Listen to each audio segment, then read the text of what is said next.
Welcome back to A Word with Tom Merritt. That's me, Tom Merritt. Not telling you what to think, but trying to help us all figure out how to think, because we take shortcuts. We have to. There's too much information out there. We need to decide what to put in our brains and which shortcuts to take in order to operate in a world that has never been richer with information, because we're not monkeys. But like monkeys, we like to imitate things. And so it's good to hear how other people deal with all this information.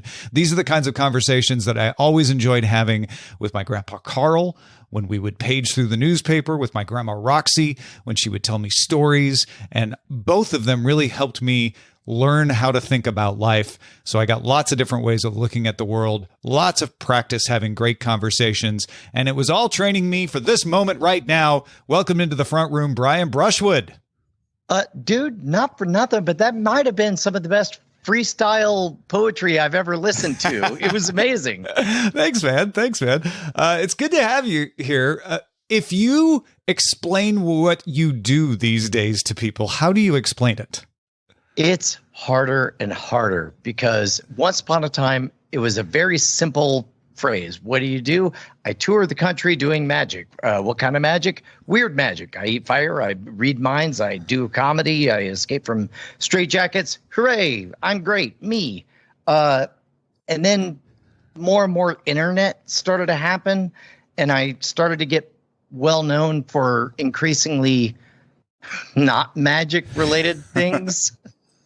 So, yeah, as a matter of fact, let me twist this back on you. How do you explain who I am to other people? Oh, yeah, that's a good one. I haven't had to try to do this in a while, and it's changed over the years, right? If someone was to say to me, Brian Brushwood, so what does he do? I'd say, oh, well, he is an internet broadcaster with roots in magic, who runs a retail empire. A retail empire. You're definitely not wrong. And by the numbers, it's the online store scamstuff.com that has funded all of the weird shenanigans that we've done for the last 10 years. Wow. But at my core, I don't know that I ever would have thought of myself as a retail empire. As a retail emperor. Oh, yeah. I like emperor. Well, it's why I put it at the end, because I feel like what you are most is the internet broadcaster is kind of a wonky term. I wanted to find something a little less slangy sounding, but that is most of what you do. Modern Rogue, Scam School, Great Night, Cord Killers, stuff like that. And then you have your roots in magic, and you still do it from time to time. So that's important to get across. But then the retail, like I was trying to put in there that like the shop is not the thing you do every day necessarily, but it is the thing that powers the engine. So that powers that funds everything. It's the 90% of the iceberg that is below the surface. Is that, and in fact, that's what I'm starting to teach in these courses, these 2-day courses where I explain that if you are somebody who makes anything interesting, if you speak for a living, if you draw for a living, if you sculpt narratives for a living, you're a storyteller. And there's only 2 categories of those. There are those who have a boss, and there are those who eventually get fired and don't go straight over to another boss. And I remember you were one of those projects. One of those sounds very familiar to me. Yeah, right? It's like congrats. When you get fired, usually the first thing people say is, okay, now I have to find my next job. Right. But the thing they should really be processing is, congratulations, you're now an independent creator. You should probably learn the rules of that game. And some people have taken my advice, some people have not. But you, Tom, you took my advice and like you're patient zero. And I here we are 10 years after the fact, and all I want to do is hear how it's going. Well, when you have me on your show to talk about that, I will talk about that a lot. But Brian, the word you gave me, and I think it applies to both stories, to be honest, so we can get to both in the course of this conversation. But the word you gave me when I said, what word should we use as our launching off point? Because if you've listened to the show so far, you understand that the word isn't so much a topic that we analyze as a way to like begin the conversation and circle back and tie things in. And the word you gave me was ambition. And I think people listening to you describe what you do certainly they get the impression that you're an ambitious guy. Why did that word come to your head? Because it is both a blessing and a curse. And I mean that with all of my heart.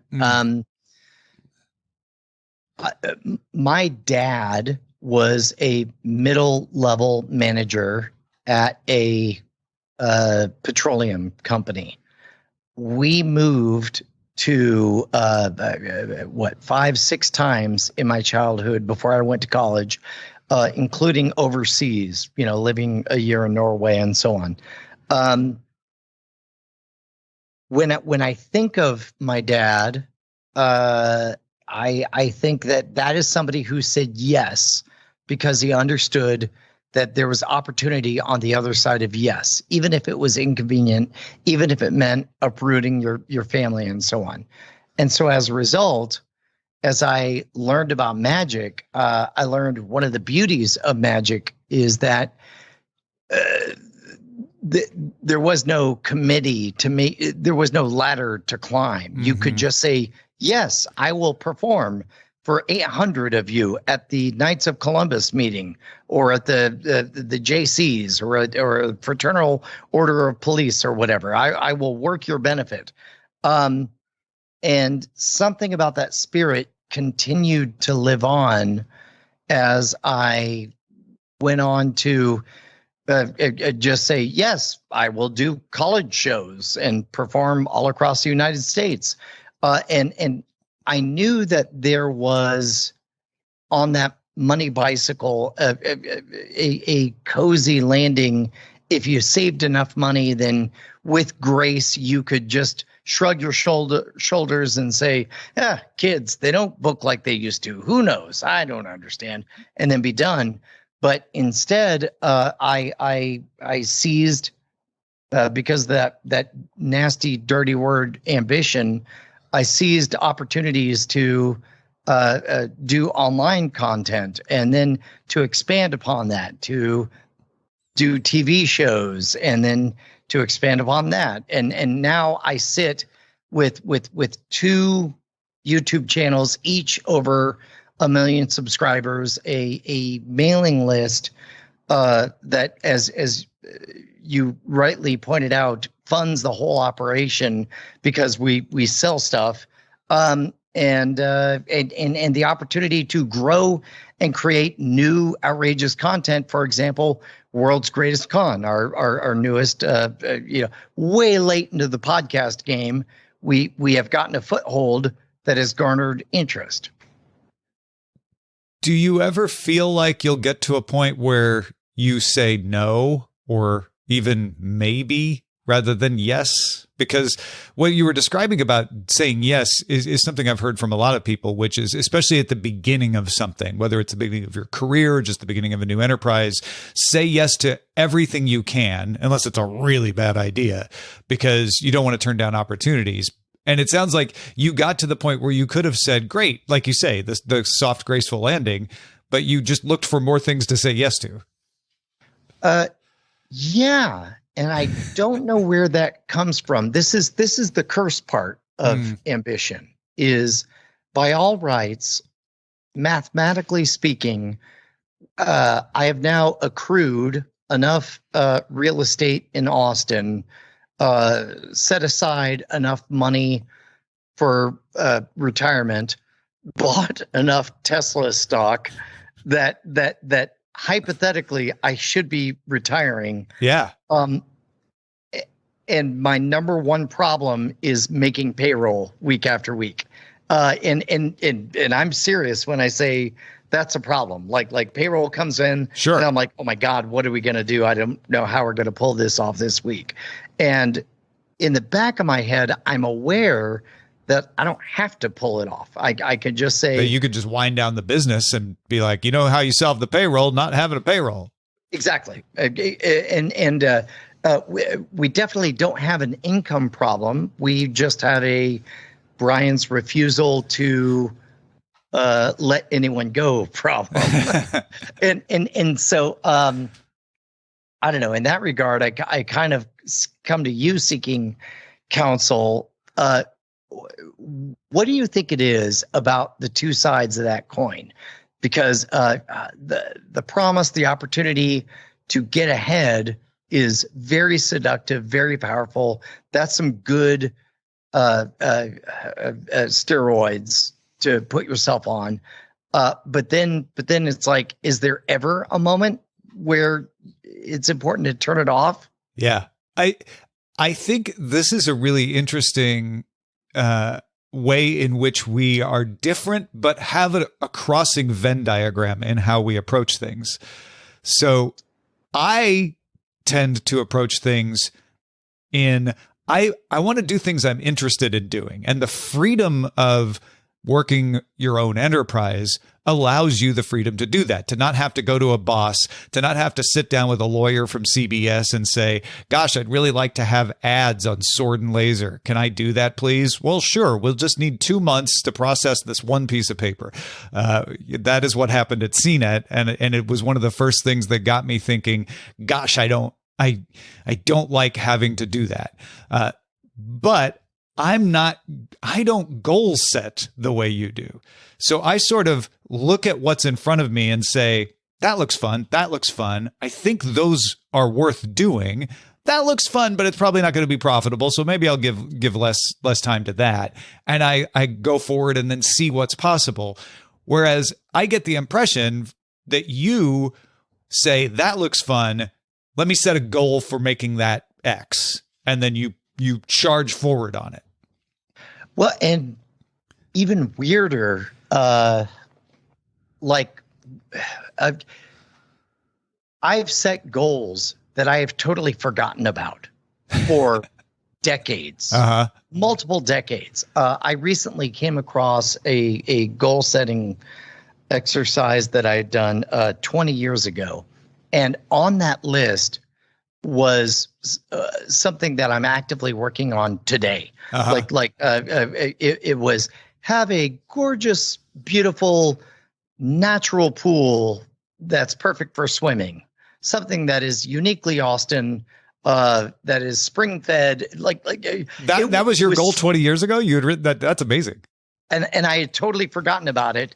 And meanwhile, I found 2 guys who specialize in doing pond development here in Austin. And the more I described about what I wanted, they're like, this is so weird because we were just thinking we wanted to do this exact kind of project. I don't believe in magic, but I do believe that at some level you say something, write something, you put it out loud to yourself. And even if you forget about it, it sticks with you, is what I would like to believe. Yeah, I think that is true. When you say something out loud, you write it down, it changes how you think about it, right? Sometimes you could say something out loud and realize, well, that was dumb. Why did I ever think that, right? I've had that phenomenon with a concern or a worry, and you speak it out loud and it's like, oh, it's not as big a deal as I thought now that I've said it out loud. And then there's what you're describing, which is a goal or something becomes more solid and more integral and sticks in your brain more when you express it. When there's that moment in the Matrix where Neo finds himself in the construct, surrounded in a white nothing space, and Morpheus says, "Oh, you're experiencing residual self-image," by which he meant this is how you perceive yourself. This is the reason that, let's say, for example, you're in sales and you perceive yourself as somebody who does about $40,000 a year in sales. If it is March and you've already done $30,000 of your 40, you're suddenly going to think, whoa, whoa, whoa, way ahead of schedule. Let me take it easy. Let me go on that vacation. Let me do that, whatever, right? Meanwhile, flip side, if it's October and you've only done $20,000 of sales, but you're like, well, this can't be right. I'm the person who does $40,000 of sales. So you're going to double hustle. You're going to put your nose to the grindstone and all that stuff to make sure that by the end of the year, you get to where you expect to be. And I think that might be one of simultaneously the most wonderful, but also the scariest aspects of ambition is it's a number, it's a set of experiences, it is a lifestyle that you get to decide for yourself, and then naturally you find yourself chasing. There's a smaller example of this that comes to my mind. Do you ever have the experience that you get more done when you're behind than when you're ahead in a day? Yes, 100%. As a matter of fact, I've not talked a lot about this publicly. I think on only one other podcast have I mentioned it. But late in my life, I'm almost 50 now, but late in my life, I got a proper diagnosis for ADD. And I was like, and I rolled my eyes through the whole process of going through things. Because I'm like, yeah, sure, I have ADD, whatever. Give me your low-grade cocaine, your whatever. Yeah. But once I really understood the power behind that diagnosis, I realized that, oh, wait, it does make sense. For 20 years, you quit a day job that was tedious and difficult for you to handle so that you could perform a lifestyle where every 4 hours there was the building was on fire, whether it was getting the show ready, whether it was performing the show, whether it was signing books afterwards, whether it was getting ready for the flight for the next day or whatever. Like, you created the perfect reality for everything to be always novel and always terrifying and always on fire. And in my case, it was only having finding out that we were having a third child that caused me to realize, like, okay, I got to act like a boss now. And then that's when I figured out that I was refusing to respond to emails. I was hiding, playing Hearthstone, that kind of thing. Well, that makes a lot of sense that you would want to construct a scenario where not focusing is not your fault. Right? You constructed a scenario where there was a perfectly understandable reason that you weren't focusing on something, and it was just a natural way of doing it. In that regard, my goodness, Tom, like, it was ecstasy. It was bliss. When you're on an airplane, you're not supposed to be doing your taxes. Yeah. When you're at a hotel, you're not supposed to be raising your kids right. When you're setting up on stage, you're not supposed to be doing anything other than getting ready for the show. And there's a full-on like OCD ritual to the whole thing, where it's like, as we would get closer to showtime, I would run through the litany of fire, nails, human crazy straw, skewer through tongue, but like, and I would physically again and again and again touch all of the different magic props that were needed for all of them, and I would double check that the sound cues were set up and ready to go. It never occurred to me that in any way could be a pathology, or at the very least a limiting factor in my growth as a human. Well, because you had, I want to use the word excuse, but that makes it sound like an excuse, but you had a legitimate justification. Maybe that's a better word. A perfectly legitimate reason. You are doing a job that supports your family. And I think that's the interesting thing about pathology and, disorders, is that they are only disorders when they get in the way. They're not disorders if they're beneficial. And I'm not trying to say like nobody's crazy, or I'm not trying to like excuse away bad behavior when I say that. If it's bad behavior, it's bad because it gets in the way, right? It causes problems. Well, let's run with this, because I think you're right. A pathology is not a pathology until it manifests some kind of negative aspect to it. And whatever engine caused me to be in love with being on the road, caused me to love being on stage, caused me to love touching all my props, 5 times before we go live, so that like I would do a show, and then at the end of the 70-minute event, all I could think about is like, yeah, but at 37 minutes, I reached back and the torch wasn't where I thought it was going to be. That only becomes a pathology when it amounts to a disappointment in somebody who you love. Uh-huh. And so as I transitioned into doing, YouTube and building an online presence and all that stuff, all of a sudden there were aspects of the job that I was letting people down on. I was refusing to, I was hiding, basically playing my online mobile games or whatever. Yeah. Well, and that makes sense to me, because a pathology may not be a pathology in certain situations. We have this idea that it's like you either have an illness or you don't, right? Because when you have a cold, you either have a cold or you don't. But there's lots of illnesses, especially when you're talking about mental related illnesses, that may be beneficial in a certain situation, but once the situation changes, they're not beneficial anymore. That's what you're describing. Is it was actually beneficial for you to do that. It was good for your family to do that because you made a career out of it.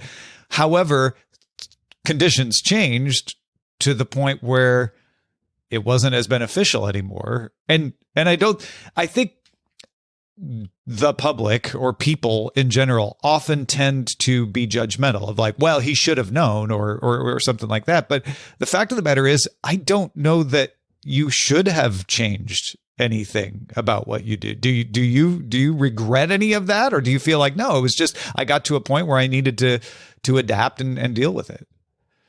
No, if anything, I'm very, very pleased and proud that, because for me, it all boils down to one thing: is after getting a proper diagnosis, it became clear that I had an increased ability to keep promises, and that's all that matters to me nowadays. I wake up.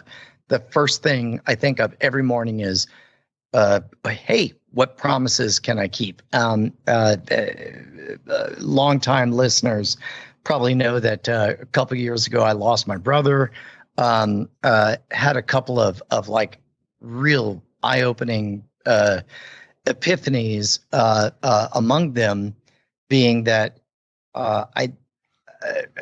my relationship with sleep used to be that I would wake up at 2 a.m. and once I was awake, I would be like, great. Now I just fixate on the enormity and the eternity of what ultimate death means and what's my place in the universe and all that stuff. And now that I've gone through that with my brother, who passed away due to addiction of alcoholism, and now I wake up long enough to think, oh yeah, this is the part where I usually ruminate about death. And I realize I am totally unconcerned with the specifics of what eternal oblivion looks like. And instead, I only care about, that was embarrassing, the way Jay punched out with so many unbroken promises. Do I have any promises that I'm going to, be left with or whatever? And then I run through my list of commitments and it's like, yeah, no, I'm good. All right, good night, me. And then off I go, you know. That's amazing. Yeah.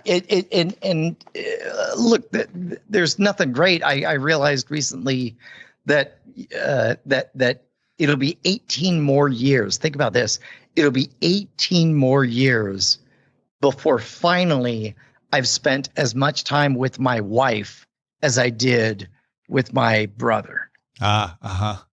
And realizing that I don't know, it's not nothing to lose somebody who's been so close to you for so long.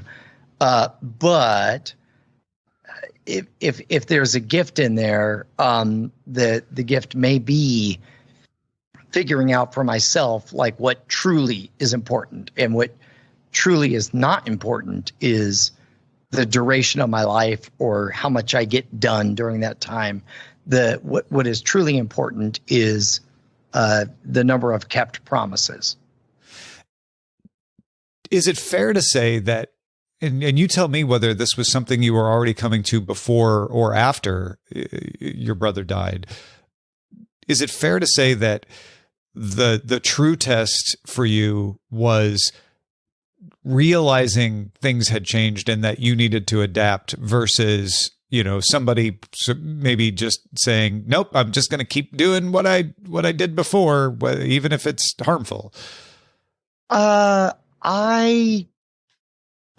pleased that I didn't go into any kind of crazy spiral. I didn't sabotage any relationships. Was that tempting? Well, I don't know. It's from what I understand, what a lot of people do. Yeah. But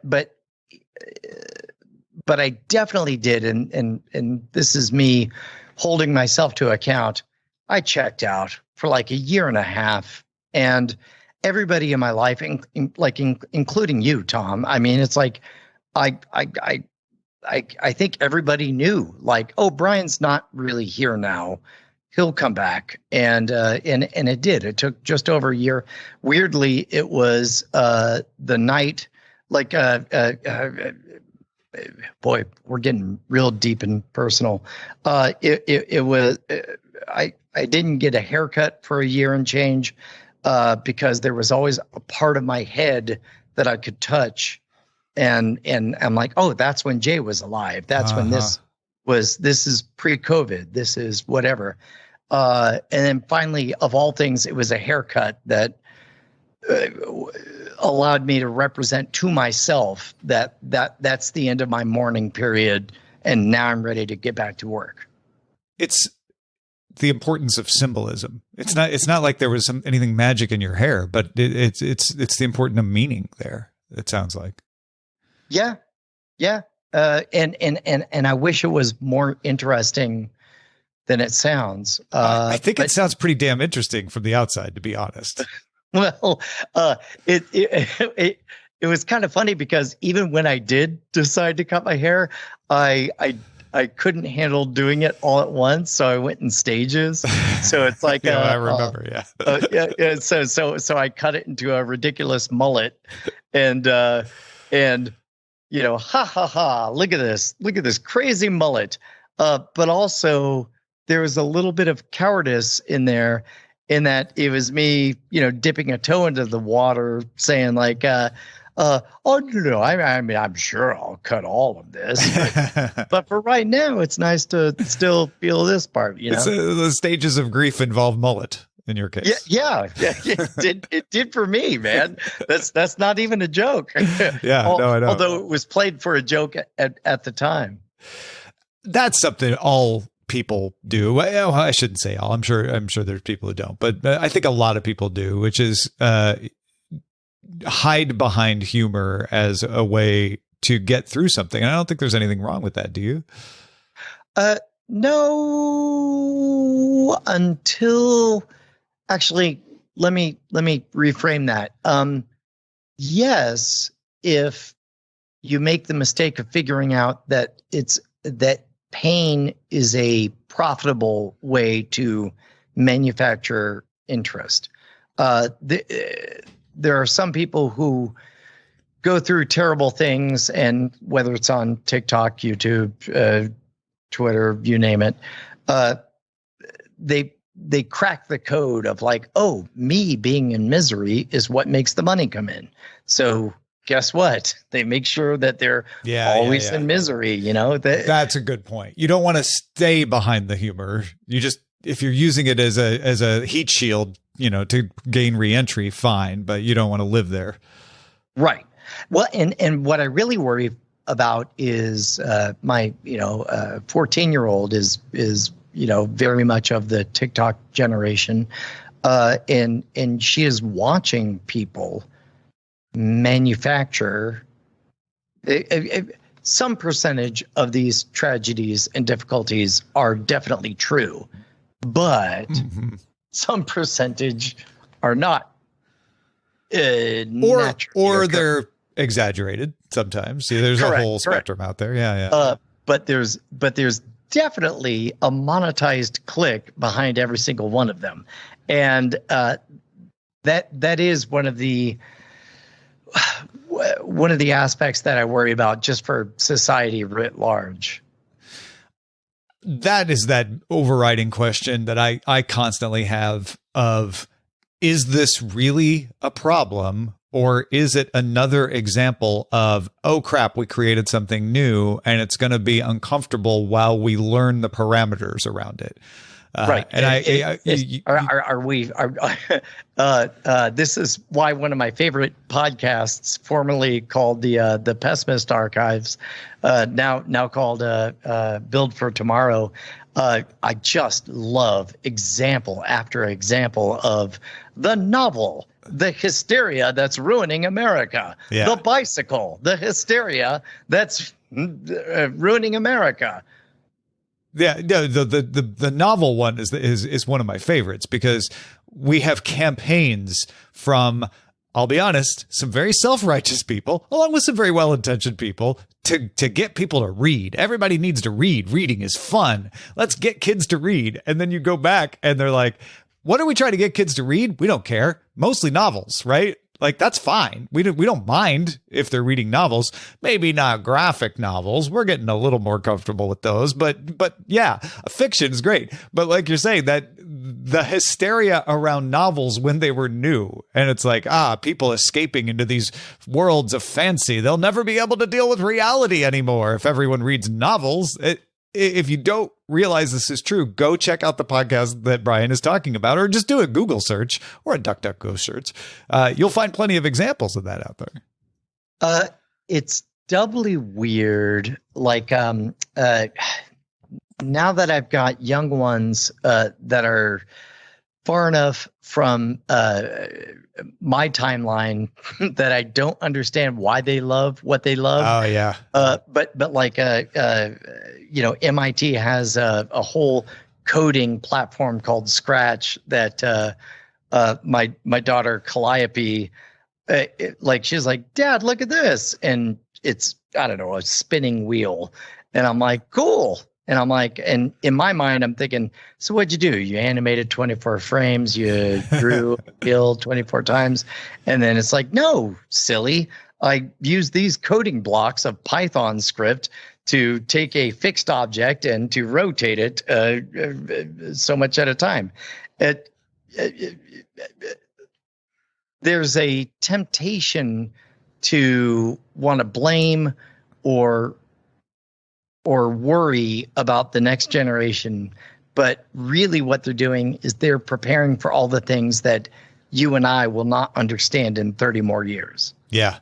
And some of it is because they don't know when you're young. I don't want to they them. When you're young, you don't know enough to know what's dumb and what's not going to work and to see through the veil. And so some of it is just having that blessing of charging ahead without knowing the consequences and therefore accidentally winning a lot. I certainly did that a lot when I was a kid. But some of it is also, as you get older, your brain isn't as flexible, right? You're comfortable with the things you know, and throwing new things in there. It's not that you can't adapt. It's just harder. Yeah. Or I guess just less pleasant to do so. Yeah. And I don't even know if there's necessarily a good or a bad to adapting or not adapting. It's a tempo. Yeah, here's what I do know.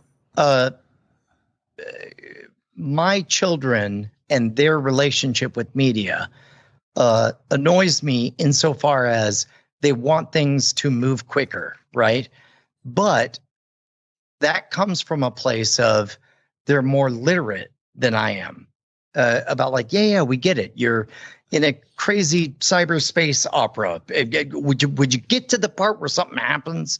Whereas like our generation wants to watch Blade Runner, and it's like, oh no. Give this like 20 minutes before you get to anything interesting happening. Just let us soak in the fact that we're in a cybernetic future. I was thinking about that the other day when I go back and watch movies, especially movies from the 80s, that I loved then, and realize I get impatient now. I can't imagine people with, younger, more pliable brains. I think it's because some of the attraction of an 80s movie was that you were seeing something for the first time. Nobody had showed you this before. And the difference is now, well, there have been plenty of Ferris Buellers. The Ferris Bueller jokes aren't new anymore. The idea of somebody talking like Ferris Bueller has been done before. And so if you're watching that as a child now, and you've grown up in a world where Ferris Bueller is ambient, right? Like that's just like, yeah, people make those kinds of jokes. You watch Ferris Bueller's Day Off and you're like, okay, but when does the interesting thing happen? Whereas for us, it was like, oh my gosh, we've never seen anyone talk like this, be like this, do this. So it has to move slower then, because it has to give you a time to adapt and react. Whereas now it's like, yeah, no, this is all part of our vocabulary. We already know this. It's so funny because like I'm just old enough to not understand everything you just said.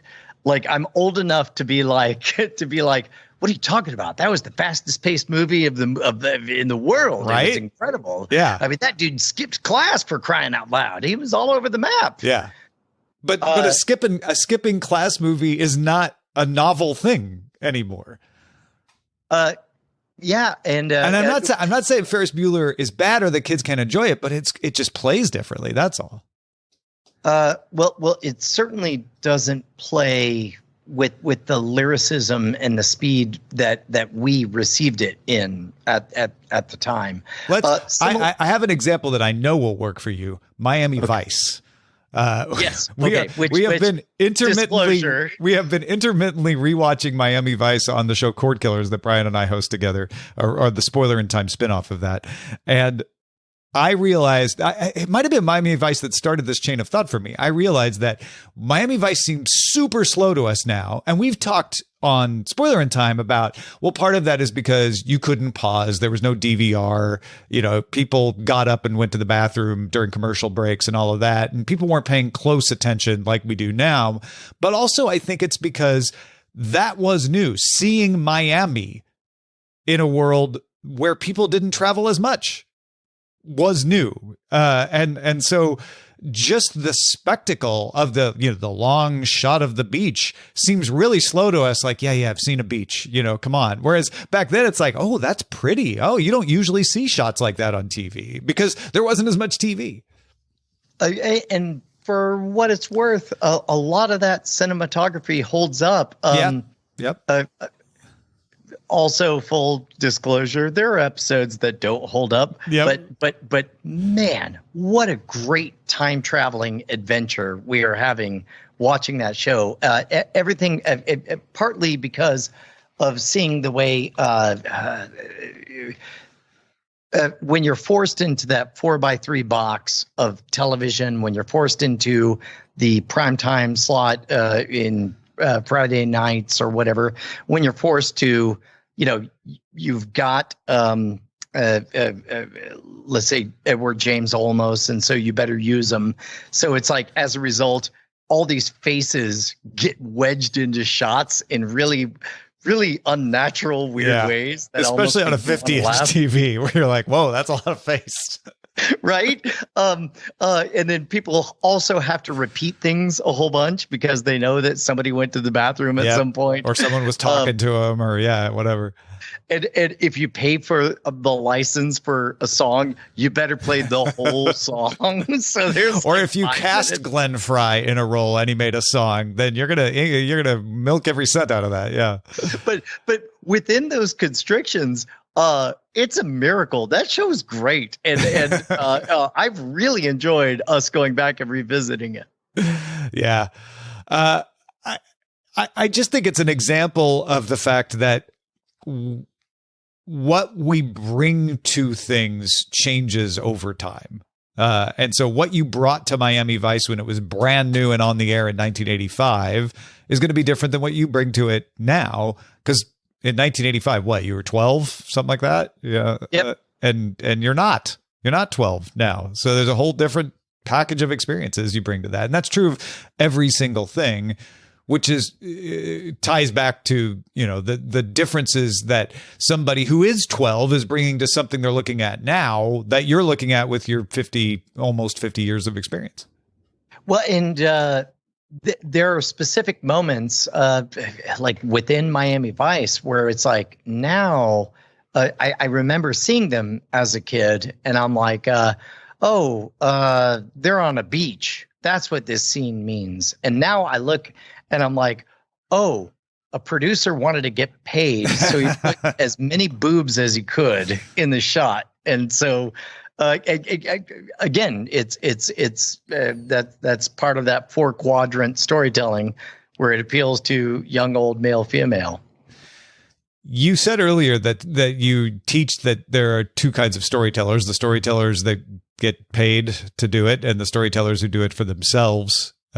Do you feel like that the kind of storytelling has broadened now versus then? Then it was pretty much all the storytellers were in hock to some, big mogul executive because he only had 3 networks, 4 networks, et cetera.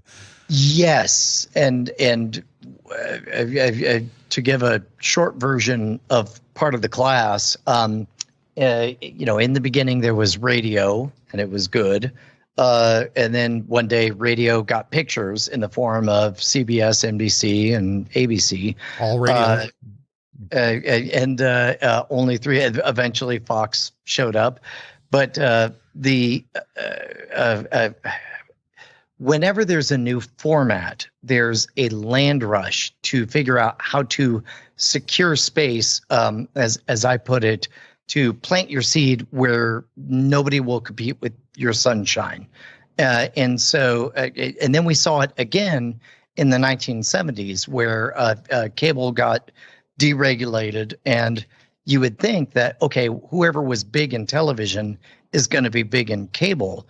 But by definition, all of the open slots on cable belonged to people who wanted to show up and perform for nobody. And so as a result, it was the early movers. It was the CNNs, the HBOs, all of ESPN, these. Exactly. All of these obscure providers.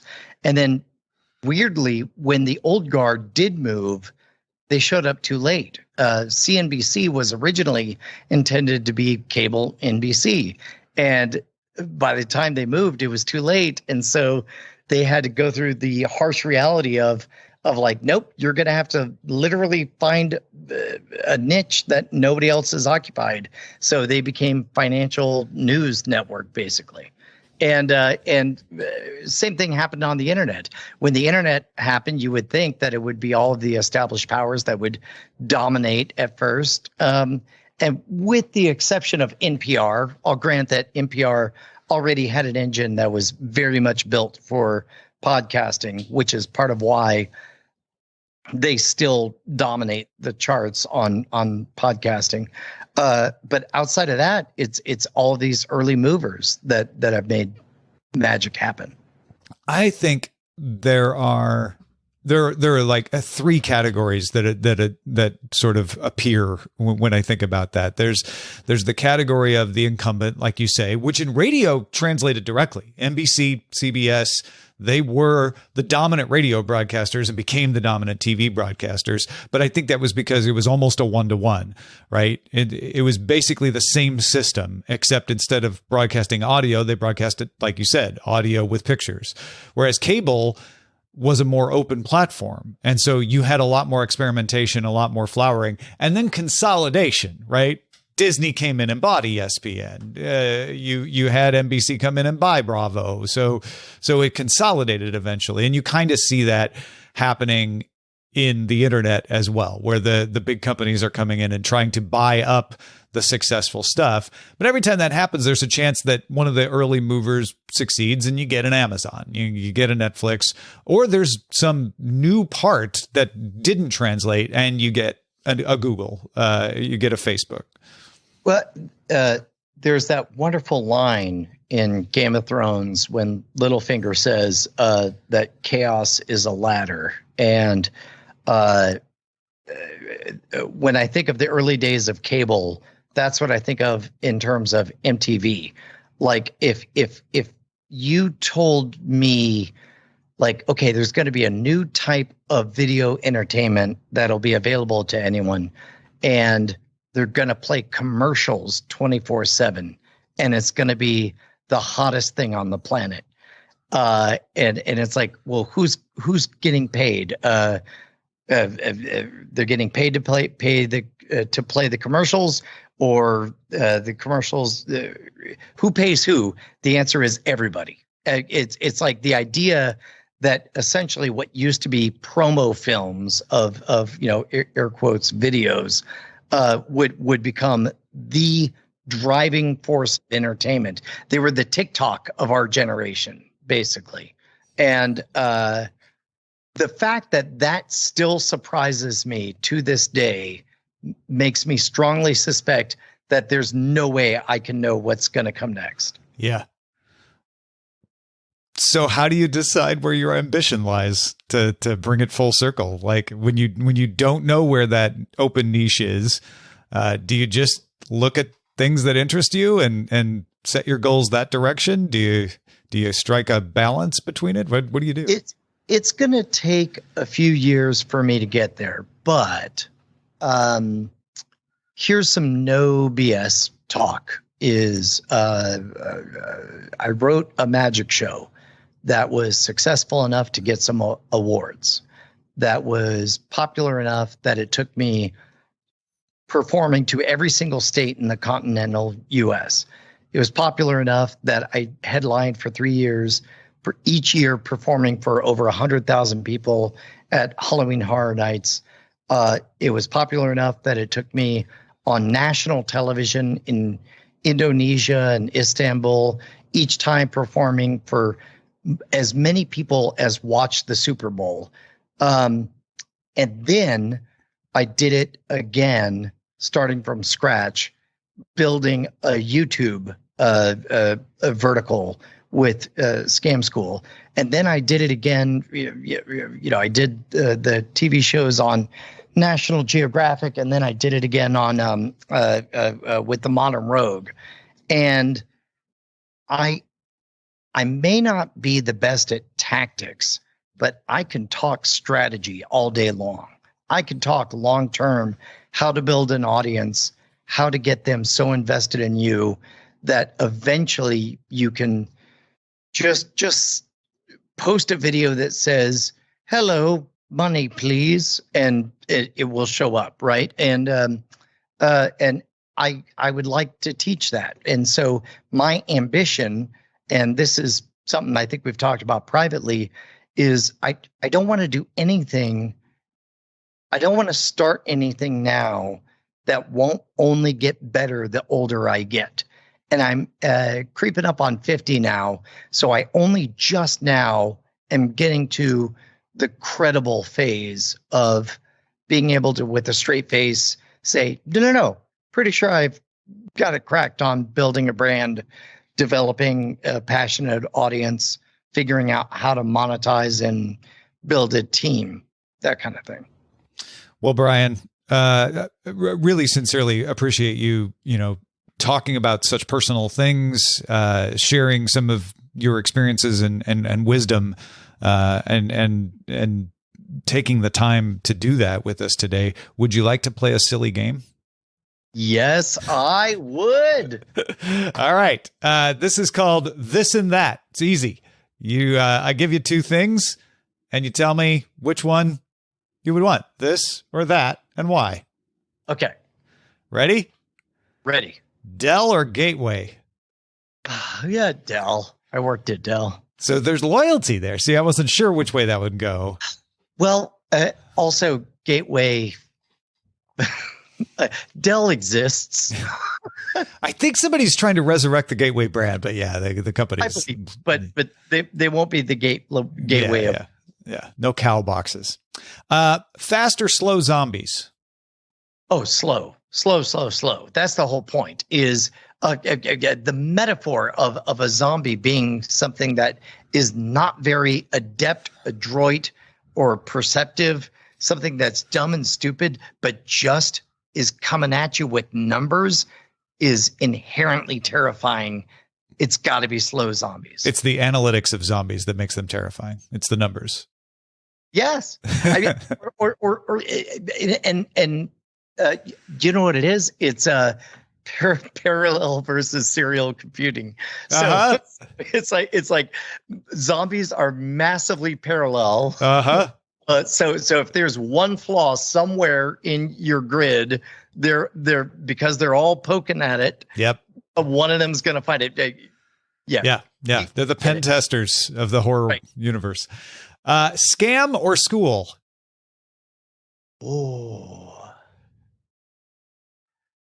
Especially in light of what you just said about, wanting to do more courses and stuff. It's interesting. Now, this is something I don't normally toot my own horn about, but like I feel like I've done a moral good by getting people. People don't talk about what they were excited to learn. People talk about the trick they actually pulled on their cousin, their aunt, their uncle, that kind of thing. Mm-hmm. And that lives on when you smell an actual fraud coming because you've lived it a little bit. So? Oh, it's got to be scam. Yeah. All right. Because I could see there was some schooling in there that you were talking about. Steven Pinker or Richard Dawkins? Oh, Pinker. Absolutely. Richard Dawkins, you know what? Let's just say Steven Pinker. Just stick to the better angel of your nature. Yes. Read and experience Steven Pinker from beginning to end, and there will never be a moment that you will cringe.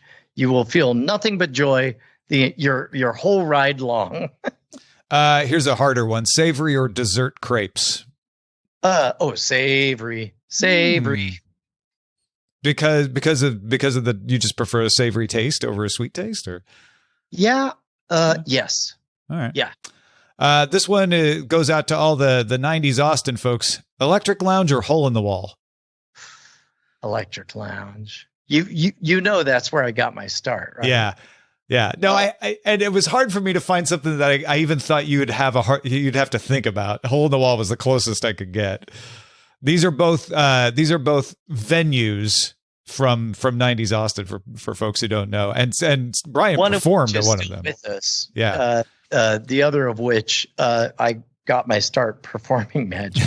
One of them's still with us and the other you performed at. I actually performed at the Hole in the Wall. So did you? Yeah. I did some Frank Sinatra songs on stage there once. Of course you did. Yeah, of course I did. Dogs or cats? Oh, dogs. Dogs for the win. I'm not even here. Look, anyone who says cats, it's because they need cats. Mm-hmm. Cats don't need you. Cats don't need you, right? Whereas dogs, man, dogs are just the best. They're the best. Hot or cold? Ask me again in January. Yeah, I say this as Austin is like above 100 degrees Fahrenheit every day. In general, I would be a hot guy, but not. But your hot preference has been tested, has been put to the test lately. Although I guess one thing that has been consistent is in sleeping conditions. That's part of the reason I sleep in a different room from everyone else in my house is because the studio we built to have its own vent just so it could always be like 68 degrees or something. Ah, nice.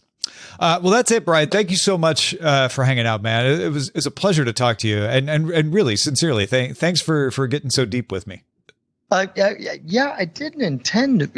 You didn't tell me this was secretly a deep dive therapy session. It just kind of goes where it goes, man. So I appreciate it. Let folks know where they can find all the ambitious stuff you do.